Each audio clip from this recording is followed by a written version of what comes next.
मुंबई आग्रा राष्ट्रीय महामार्गावर ट्रॅव्हल्स उलटल्याने भीषण अपघात, एका महिलेचा मृत्यू तर 22 प्रवासी जखमी। मुंबई आग्रा राष्ट्रीय महामार्गावर शिंदखेडा तालुक्यातील दबाशी जवळ अनियंत्रित झालेल्या भरधाव ट्रॅव्हल्स उलटल्याने पहाटेच्या सुमारास भीषण अपघात झाला।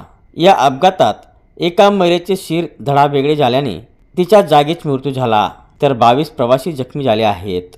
नंदुबाई तुळशीराम गुंडू, वय 55, राहणार खामगाव पिंपरी, असे अपघातात मयत झालेल्या महिलेचे नाव आहे।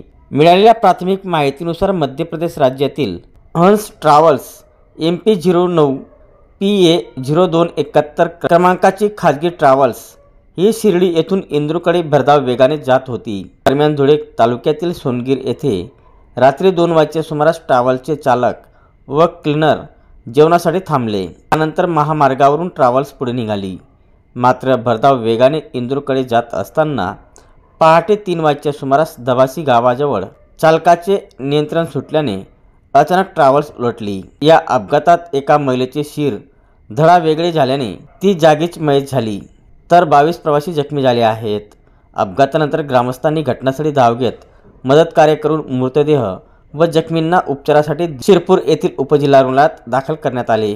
यातील 8 गंभीर जखमींना धुळे येथे उपचारासाठी रेफर करण्यात आले, तर काही प्रवाशांना शिरपूर येथील उपजिल्हा रुग्णालयात उपचार करण्यात आले। या प्रकरणी नरडाणा पोलीस ठाण्यात गुन्हा नोंद करण्यात आला आहे।